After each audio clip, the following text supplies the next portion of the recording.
오늘 하나님께서 주신 이 본문 말씀으로 말씀으로 다듬어져라 이러한 제목으로 말씀을 선포합니다. 오늘은 거룩한 주일이면서 6.25 전쟁이 발발한 지 73년째 되는 그런 날이기도 합니다. 다 아시겠지만 1950년 6월 25일도 주일이었습니다.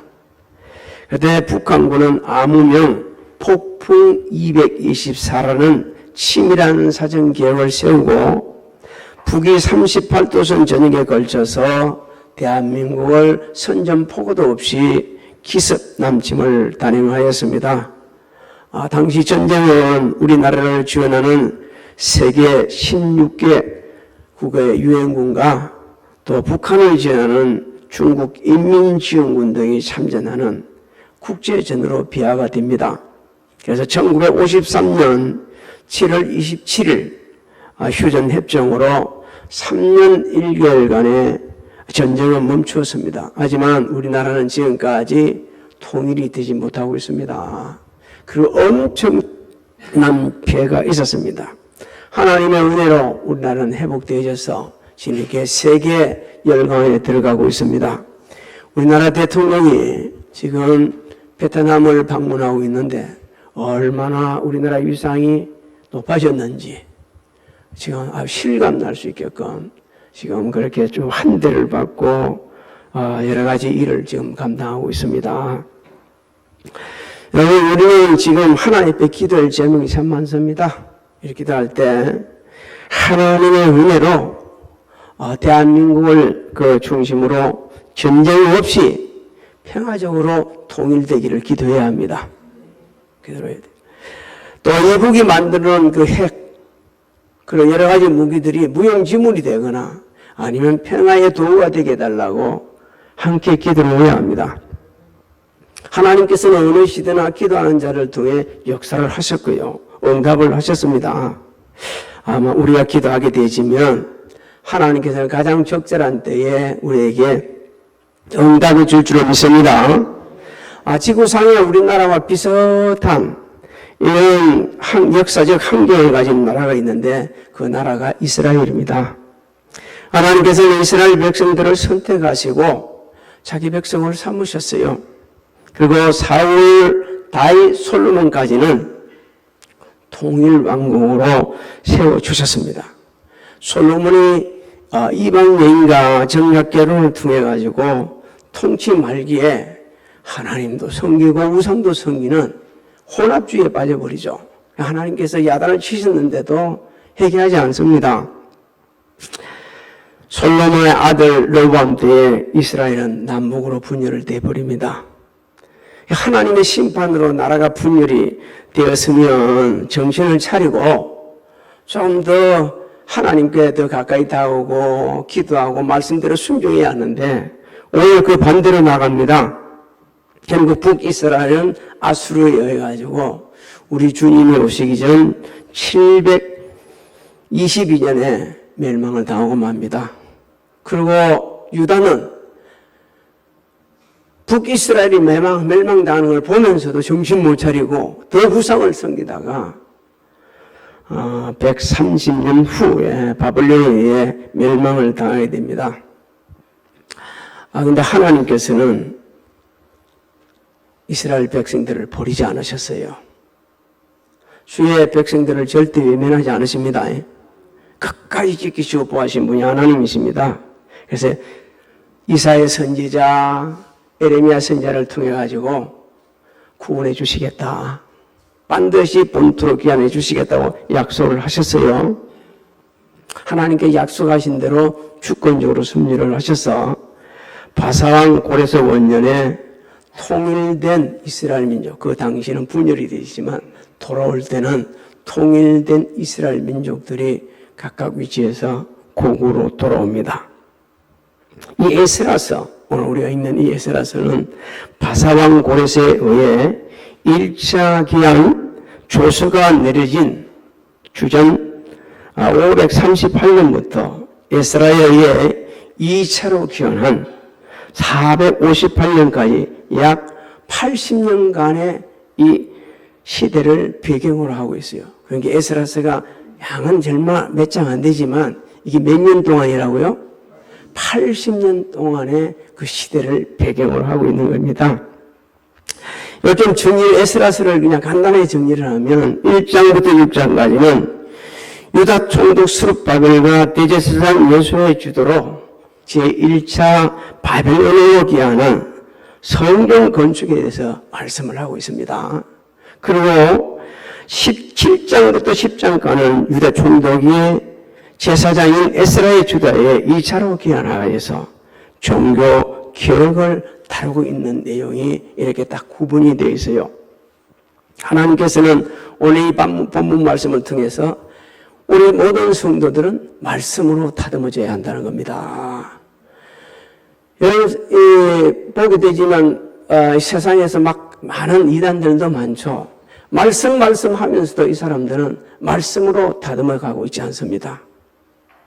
정말 자기들 생각으로 결국은 자신들의 아주 조금 표현하기가 민망하지만 그 수장들을 자랑하고 그들을 앞세우는 기막한 일들이 벌어지고 있어요.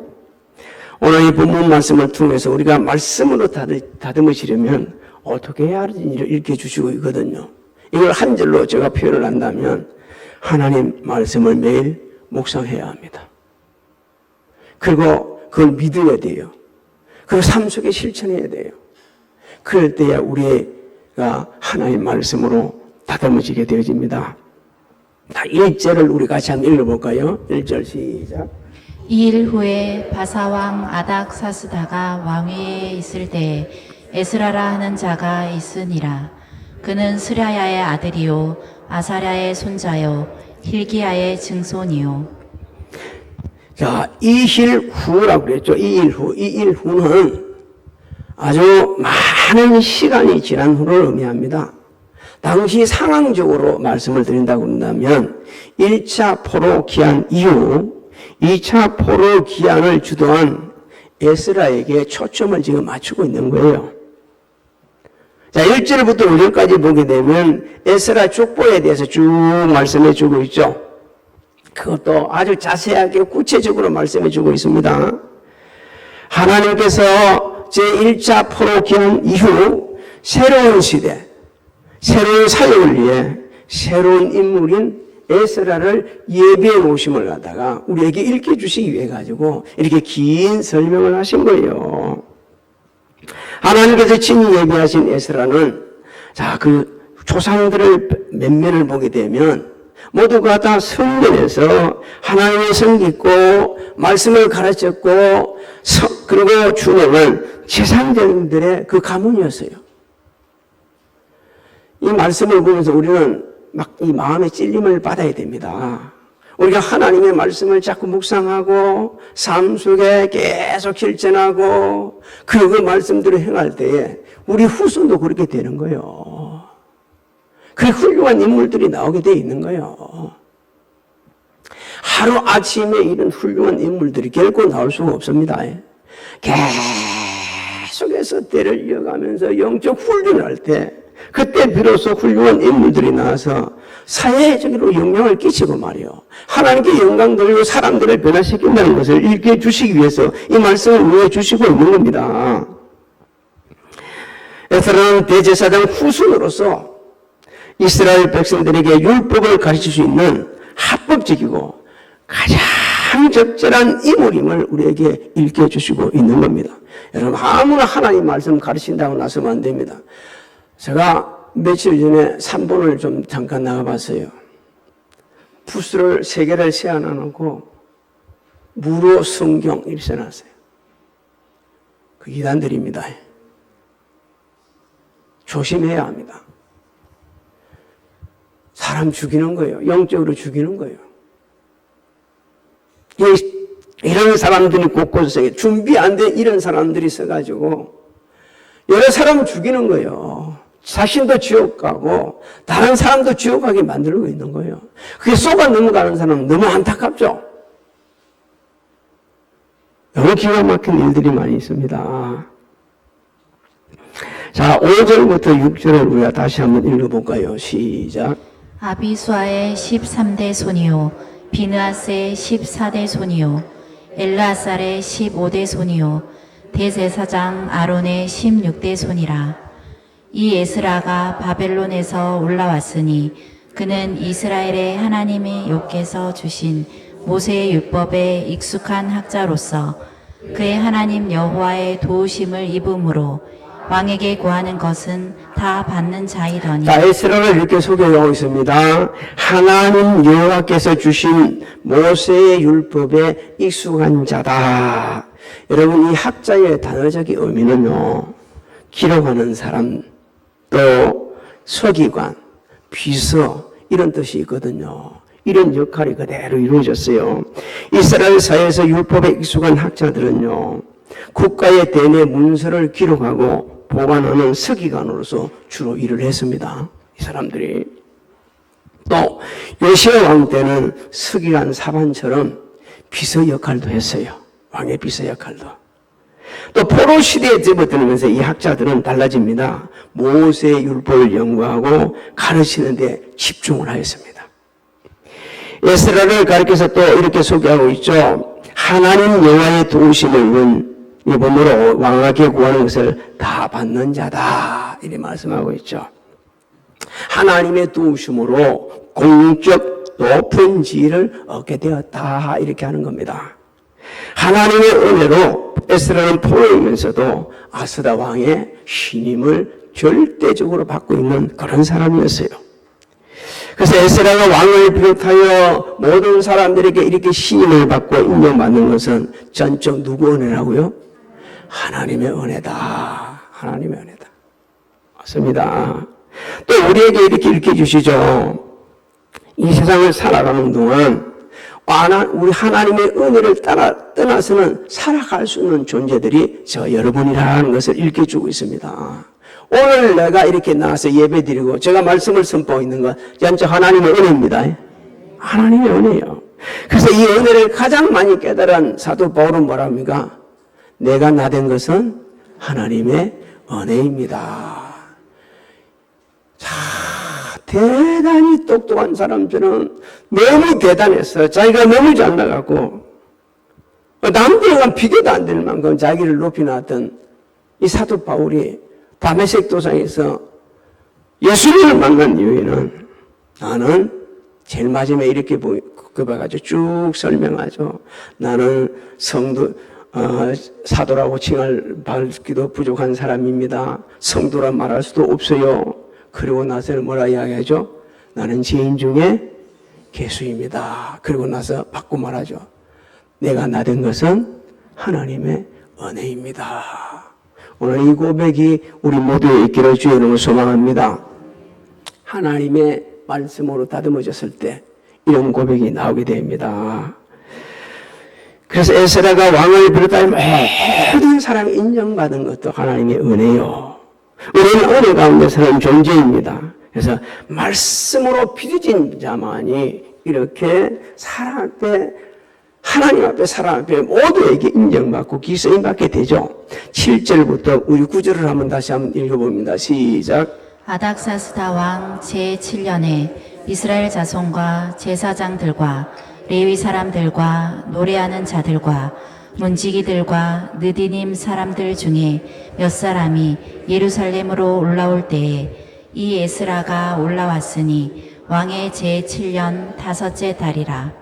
첫째 달 초하루에 바벨론에서 길을 떠났고 하나님의 선한 손에 도우심을 입어 5째 달 초하루에 예루살렘에 이르니라.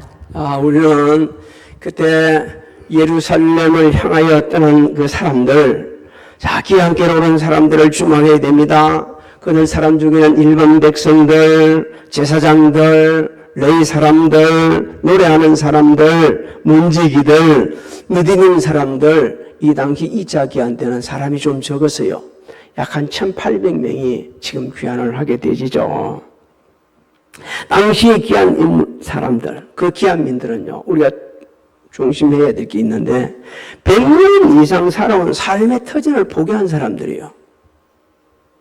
여러분 100년 이상을 한 곳에 살면서 삶의 터전을 말하고 있는 사람들이 그거 버리고 떠나기 참 힘듭니다. 왜? 너무 익숙하고 있거든요. 다 필요를 다 알고 있거든요. 그래서 모든 걸 다 구할 수 있어요. 내가 굶어 죽지는 않아요, 적어도. 왜? 주변 사람들이 있기 때문에. 이 익숙함과 성도들은 결별해야 되는데, 익숙한 것과 결별하려고 그러면요, 말씀으로 다듬어져야 됩니다. 그렇지 않고는 익숙한 걸 결별할 수가 없어요. IMF 시대에 제일 나와서 정말 히트친 책이 하나 있는데, 익숙한 것과 결별입니다. 그 책이. 그거요. 그게 보면 제일 첫 장에 나오죠. 제가 여러 번 소개했죠.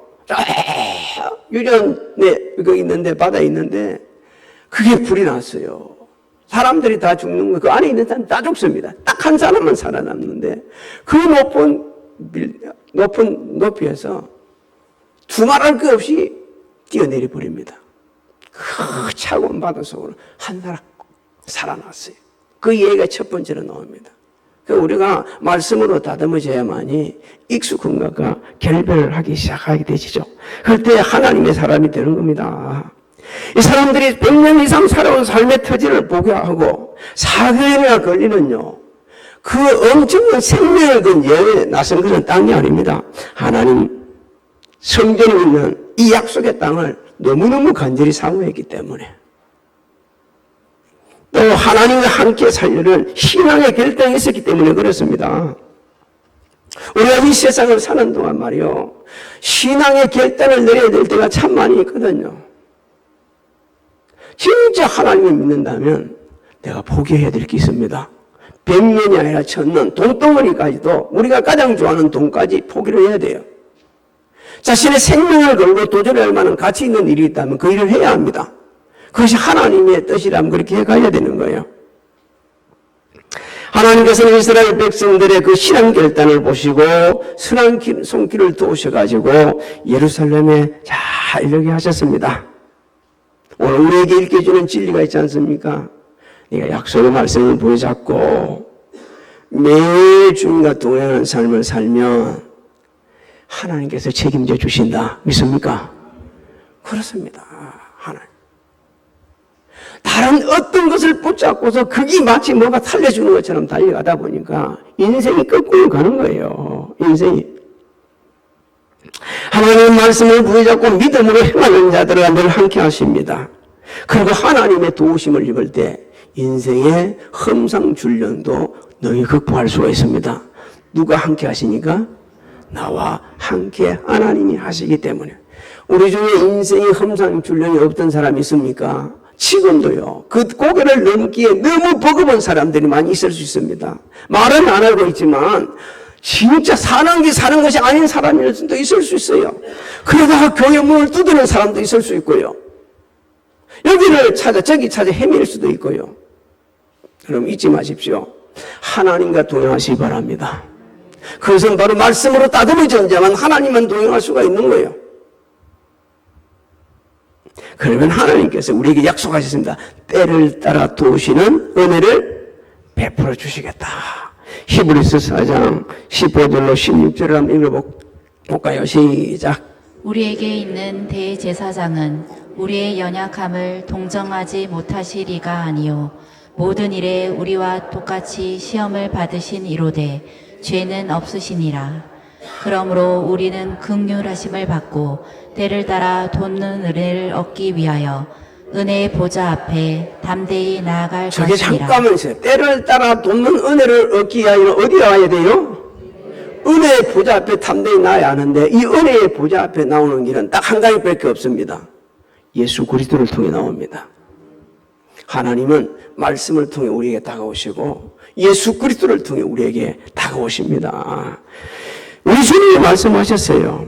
내가 곧 길이요 진리요 생명이니 나로 만지 않고는 아버지께로 올 자가 없느니라. 믿습니까? 예수 그리스도를 통해서 오는 거예요. 이만희 통해 오는 게 아니에요. 그런 악한 자들을 통해서 하나님 앞에 나오는 게 아니에요. 예수 그리스도 이름으로 하나님 앞에 나올 수 있습니다. 믿습니까? 하나님 앞에. 우리는 매일 하나님 말씀을 손에서 놓지 말아야 됩니다. 그게 묵상해야 됩니다. 그리고 하나님의 말씀을 붙잡고 그걸 믿음으로 기도하고 삶 속에 실천해야 되는 거예요. 수천 번 수백 번 이걸 자랑하지 마십시오. 여러분 삶 속에 적용을 해야 합니다. 여러분 아브라함이 어렵게 된 것은 야고보 사도는 두 가지를 확실하게 말하고 있습니다. 믿음과 함께 뭐가 있었기 때문에? 행함이 있었기 때문에 그랬다고 분명히 말씀해 주고 있습니다. 믿음만 있고 행함이 없게 되지는 아무런 결실을 맺지 못합니다. 에스더는 하나님의 도우심으로 예루살렘에 도착하자 말씀 연구하고 주의하고 가르치기를 결심을 합니다. 여러분 10절을 한번 읽어볼까요? 시작. 에스라가 여호와의 율법을 연구하여 준행하며 율례와 규례를 이스라엘에게 가르치기로 결심하였었더라. 자, 에스라가 여호와의 율법을 연구했다는 것은 안정된 바벨론 생활을 포기했다는 겁니다. 포기했다는 얘기예요. 그렇지 않으면 예루살렘 올 수가 없거든요. 여러분 안정된 생활을 포기하는 거 힘듭니다. 왜 기득권을 가지고 사람들이 그 기득권을 내려놓지 않으려고 하는지 아십니까? 너무 안정된 생활을 하거든. 그러니까 안 내놓으려고 하는 거예요. 그래서 싸움을 하는 거예요. 큰 대국인 미국과 중국이 왜 다투고 계속 있습니까? 세계를 다스리고 있는 그 기득권을 내려놓지 않으려고. 어쩌든지 지금 기초통화권에 중국은 들어가 보려고 못 들어가게 하려잖아요. 의도를 만들고 있잖아요. 근데 에스라는 하나님 말씀을 연구하기 위해서 내려놓아 버렸습니다. 하나님 말씀을 세상 어떤 것보다 귀하게 여겼기 때문에 그렇습니다. 또 말씀을 준행했다는 거예요. 매일 삶 속에 실천한 거예요. 연구한 것만 끝나는 게 아니고 그 말씀을 삶 속에 하나하나 실천한 겁니다. 그것이 삶의 현장을 통해하고 많은 사람이 영향을 미친 거예요. 우리는요, 말씀 있는 것을 너무 자랑스럽게 생각하고 있거든요. 맞습니다. 그것도 자랑해야 되는데 말씀을 연구한 것만큼 준행을 해야 됩니다. 그 다음에 또 가르치기를 결심했다고 말하고 있지 않습니까? 오래전부터 마음의 준비를 하고 있었다는 거예요. 아, 이 말씀을 이스라엘 백성들에게 가르쳐야 한다. 에스라는 이미 알고 있었던 거예요. 나라가 멸망한 것은 말씀을 준행하지 않았기 때문에 그렇게 나라가 멸망됐다는 것을 너무 잘 알고 있었기 때문에 하나님 말씀을 가르쳐야 된다. 그렇다면 내가 먼저 연구하고 내가 먼저 실천하고 그리고 가르쳐야 더 효과하겠다. 지금 우리 교회 이제 오후 예배에 성경을 66권을 지금 쭉 훑어보고 있는데 이거 제가 준비하는 것만 해도 3년이 걸렸어요. 결코 하루아침에 되죠. 그런데도 오타가 많고요. 고쳐야 될 게 너무 많네라고 할 정도들이 많이 나오거든요. 예, 에레미야 선지자도 하나님의 기성이 받던 이 에레미야 선지자도 말씀에 대한 열정이 뜨거웠어요. 실천 가르침이 남달랐습니다. 에레미야 15장 16절 17절을 한번 읽어볼까요? 시작. 만군의 하나님 여호와시여, 나는 주의 이름으로 일컬음을 받는 자라. 내가 주의 말씀을 얻어 먹었사오니 주의 말씀은 내게 기쁨과 내 마음의 즐거움이오나 내가 기뻐하는 자의 모임 가운데 앉지 아니하며 즐거워하지도 아니하고 주의 손에 붙들려 홀로 앉았사오니 이는 주께서 분노로 내게 채우셨음이니이다. 다시 한번 우리에게 놀라운 도전을 주고 있습니다. 하나님 말씀을 매일 묵상해야 된다. 준행함이 삶의 우선순위가 되어야 한다고 우리에게 말씀해 주고 있습니다. 성령님께서 우리의 생각과 말하는 것과 깨닫는 것을 말씀을 매일 묵상하고 준행하게 되면 다듬어 주십니다. 할렐루야. 그러면 생각하는 것, 말하는 것과 깨닫는 게 어린아이 같다가 장성한 후에서는 그것을 버리게 되집니다. 그리고 성숙한 사람이 되는 거예요. 너무 하나님 말씀을 이 지엽적으로 생각해가지고 요 부분과 파고 요거 이상한데 이게 이단들이에요. 그래서 이단들은 한 절, 한 장 2장, 3장, 4장을 넘어가면 손 들고 도망을 쳐버립니다. 제가 그랬거든요. 찾아와가지고 이 얘기하자 그래서 우리 한번 읽어볼까? 그래갖고 같이 읽는데 딱 5장 읽으니까 도망가 버리더라고요. 그거 막 안 되거든요. 있을 수도 없는 얘기를 갖고 하려 하니까 말이 안 맞거든요.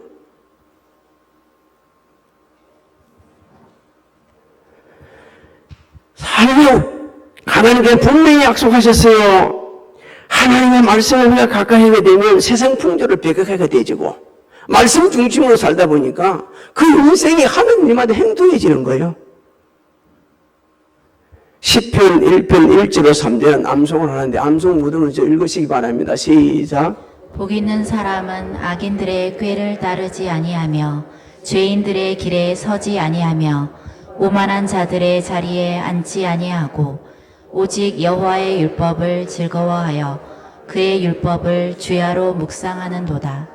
그는 시냇가에 심은 나무가 철을 따라 열매를 맺으며 그 잎사귀가 마르지 아니함 같으니 그가 하는 모든 일이 다 형통하리로다. 이 은혜를 다 누리시기를 주의로 소망합니다. 자, 이런 은혜를 받게 되려면 말씀으로 다듬어져야 돼요. 그래 되면 범사에 감사하게 되집니다. 다음 주일이 무슨 주일이죠? 매주 감사주일이다. 이건요, 말씀으로 다듬어지면 매일 하루하루가 매주 감사절이요. 겁이 나가죠. 아멘도 안 한다. 매일 하루하루가 매주 감사절이요.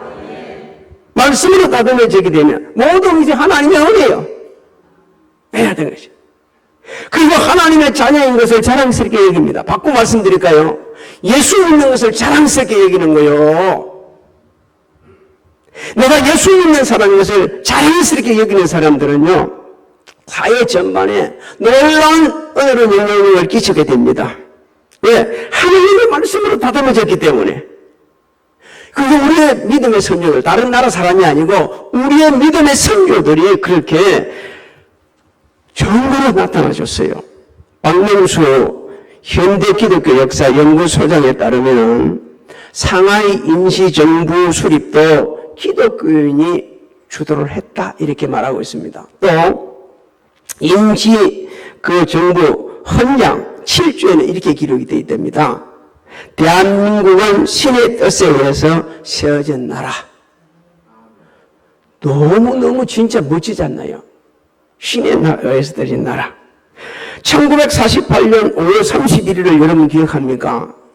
역사적인 날입니다. 대한민국 재헌국회 제1차 회의가 있던 날이 그날입니다. 이때에 이승만 의장이 제안을 해가지고 모든 국회의원이 기립을 합니다. 그때 목사 이은영이 기도하면서 국회를 시작했어요. 지금은 기도하는 게 아니라 양쪽에 모이면 뭐 하고 있죠? 싸움박질하고 있어요. 근데 우리나라 역사 초대 재헌국회가 시작될 때는 하나님 앞에 뭐 하고요? 기도하고 시작했어요. 목회자들이 국회에 많이 들어가야 됩니다. 정말 정신 차린 사람들이 들어가가지고서 싹 좀 바꿔놔야 돼요. 예수 믿는 사람들이 들어가가지고 바꿔놔야 됩니다. 여러분, 주님의 이름으로 부탁드립니다. 우리 교회에서 우리 성도들 중에 우리 아들, 딸들 중에 후손들 중에 학계, 언론, 정치, 경제, 사회, 문화, 국방, 의료군, 검찰, 사법, 입법, 행정부 각계 각층에서 일할 수 있는 많은 일꾼들이 나로 기도해야 합니다. 저는 그거 꼭 보고서 하나님 나라 갈 겁니다. 안 보고는 못 가요. 하나님 앞에 그렇게 지금까지 기도했기 때문에 반드시 그런 때가 올 거라 저는 생각하고 있습니다. 한국 전쟁 때 많은 기독교인이 공산주의에 의해서 대항하다가 순교를 했어요. 우리나라 사회의 이 발전도 기독교가 중심이 돼서 발전됐습니다. 이거 부인하지 않아요. 정치, 경제, 사회, 문화 등 사회 곳곳에 있어서 기독교인이, 기독교 문화가, 기독교 교육이 우리 사회 수준을 업그레이드 시켜놨어요. 너무나 많이 이 수준을 높여놨어요. 우리나라는 변방나라, 소망이 없는 나라였습니다. 비판주의, 그리고 이 이 비판주의가 판을 치던, 비판이 아니라 비관주의가 판을 치던 이 대한민국을 긍정과 희망으로 낚아놓는 사회로 만든 것도 교회입니다. 교회 성도들이에요. 그런데 오늘날 성도들은요, 왜 그래 힘이 없습니까? 파워가 없습니까? 왜 이런 영향을 못 끼칩니까? 말씀으로 안 다듬어졌기 때문에 그렇습니다. 말씀으로 안 다듬어지다 보니까 말씀과 삶이 괴리가 있는 거예요. 여기는 주의 종도교회가 아닙니다. 장로, 권사님, 기사님 예회가 아닙니다. 어쩌다 보니까 우리가 다 이렇게 이상하게 되어버렸어요. 그러다 보니까 이단들이 판을 치는 거예요. 여러분 정신 차려야 됩니다. 하나님의 말씀은요, 교훈과 책망과 바르게 함과 의로 교육에 유익해가지고 우리를 누구로 만든다고요? 하나님의 사람으로 만들어요. 그래서 성경 디모데후서는 이렇게 말합니다. 너 하나님의 사람아. 여러분 우리는 하나님의 사람입니다. 맞습니까? 그때는 하나님 사람답게 살아야 돼요. 어떻게 사는 게 하나님 사람답게 사는 겁니까? 하나님 말씀대로 사는 겁니다. 그럴 때에 사회 전반에 걸쳐서 영향을 끼치는 거예요. 왜 부모가 부모답지 못합니까? 말씀으로 다듬어지지 않았기 때문에. 삶 속에 적용 안 한 것 때문에. 왜 예수 믿는 사람들이 바람이 납니까? 말씀이 다듬어지지 않았기 때문에. 우리가 바꿔줘야 돼요. 나를 변화시키는 분은 하나님이십니다. 그 하나님은 말씀으로 변화시키는, 그 모든 선한 일을 할 수 있는 사람으로 변화시키고 있는 겁니다. 사랑하는 성도 여러분, 주님의 이름으로 제가 그냥 겸손하게 여쭤봅니다. 금년에 성경을 얼마나 가까이 하셨습니까? 저는 제가 자랑하려고 하는 게 아니요. 좀 조전을 받았으면 좋겠다 생각해서 하는 건데, 수십 독을 한 것 같습니다. 그래도요, 너무 기뻐요. 너무 감사해요. 심지어 졸면서까지 듣습니다. 고개를 쳐가면서 듣습니다. 그러고 말씀을 삶 속에 적용하려고 애를 쓰고 있어요. 우리가 하나님 말씀으로 다듬어지게 되면 믿음의 선조들보다 훨씬 더 선한 영향을 끼치게 될 겁니다.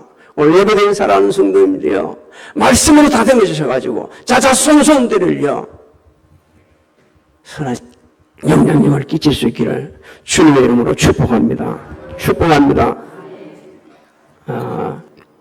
지금은 우리 주 예수 그리스도의 은혜와 하나님 아버지의 만극하신가 성령님의 가마감동 교통의 역사하심이 성전에서 가정에서 유튜브를 통해 각자 위치에서 예배드리는 사랑하는 성도들 머리에와 가정, 직장, 사업장, 자녀들, 진행하는 모든 일들 위해 우리 교회 사역 위에 지금으로부터 영원토록 함께 하시는지어다.